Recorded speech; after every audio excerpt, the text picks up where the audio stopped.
So much percent of owners don't make it past 7 years, and it doesn't make sense to me. I don't really understand it. It's simply because they don't know how to manage their capital and know how to leverage it and apply it so they can be sustainable. That's what we're always talking about. That's what we do with every client.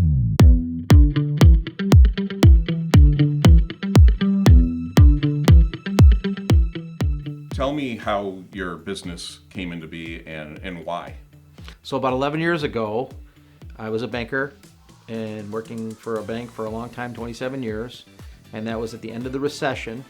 And I was spending all my wonderful time helping clients navigate bad times, and the banks were putting a lot of pressure on them because things were bad. Real estate values were closing, or real estate values were going down, and people didn't know what to do, and their businesses were being hurt. So then I had this idea that maybe I'd have more value working on the client side, and that's as a banker, a finance person, working with owners of businesses. So it's like a banker that you hire, which also is called the Fractional CFO, which is always about the money and the financials and how to manage a business to make money. That's really what it's about, and how to achieve your goals. It's not just a business is like a person, it's like a thing.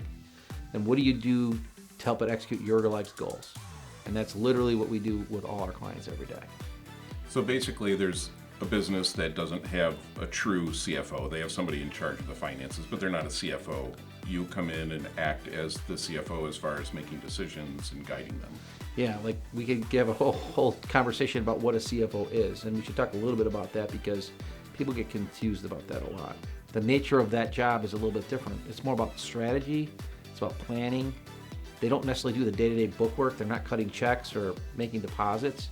They're trying to navigate a script or a plan. They're trying to figure out where the company wants to go, the vision, and from a finance perspective, with capital and money, and how to execute it so that the owner can achieve their plan or the management can achieve their plan. So I would say it's like a pilot is the owner and the navigator is the CFO. So if you think about an owner, he's taking risk every day. He's doing things. They just get up in the morning, they put their fighter outfit on, and they get in their plane and they go. But there's more to it. There's a plan. Like, what are we trying to accomplish? Let's make the map out of how we want to do it. And we're going to talk about this later. But you usually start at the back and work your way forward. Like how you want to get here, but how are we going to get there? How would you describe somebody who would need a fractional CFO? That's a great question. So typically, it's a family-owned business, more or less, or owned by an individual. And they're not necessarily a startup, because a startup, unless it's a private equity funded startup, they probably don't have the resources to hire a fractional CFO. But someone that's been in business for a few years, it's got something going, and now they want to know how to take it to the next level or how to navigate the next part of the thing. But typically it's a company that's like 2 to 3 million in revenues that wants to go to 20 million or 10 million or whatever they're trying to accomplish. So it's agnostic. It doesn't matter the industry. So much percent of owners don't make it past 7 years, and it doesn't make sense to me. I don't really understand it. It's simply because they don't know how to manage their capital and know how to leverage it and apply it so they can be sustainable. That's what we're always talking about. That's what we do with every client. So every month is to teach them what their capacity is, economic capacity, how to apply it to have more recurring revenue for them for the future. Are there warning signs for a business owner to know when they might need to contact you? There's a ton of them. So typically we really get engaged when someone's having some kind of a money issue, like they're having a problem with the bank or they can't pay their trade or whatever it's going on. That's like one of the core problems. It could be a good problem, but they just don't know how to navigate it. It's silly to wait to get engaged to get good advice and training and everyone's like, oh, there's a cost. So I always say I can afford to lose a few pounds too, right? So if you hire a trainer, it's a mathematical certainty that you're probably going to, if you follow the plan, you're going to get healthier and lose weight.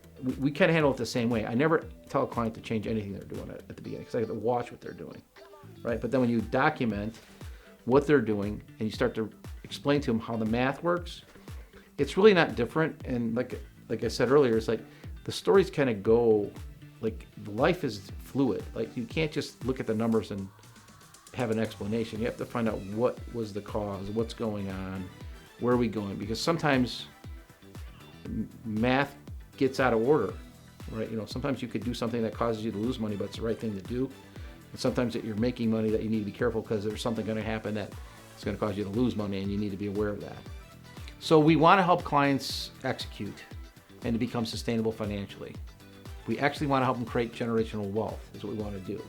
If you're going to sell your house, you're usually going to have an inspection done after you got it under contract, but you probably should get the inspection done and pay for it yourself before you even list your house.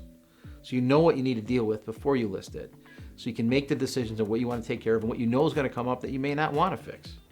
But you understand how it affects your math as you're going to sell your house. That basic concept is the same thing for your business.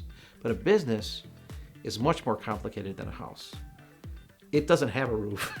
It doesn't have a basement. It has financials. And the balance sheet of a company becomes like a closet. And in that closet is all kinds of stuff that you may or may not want to sell with your house. And owners don't understand that. And if you don't get them cleaned out before you go to sell, it causes a problem. Because people are like, okay, I want your Ferrari in the garage because it was in the house when I bought your house. You're like, wait a second, I'm not selling you my Ferrari. Well, then you should have got it out of your house before you listed your house.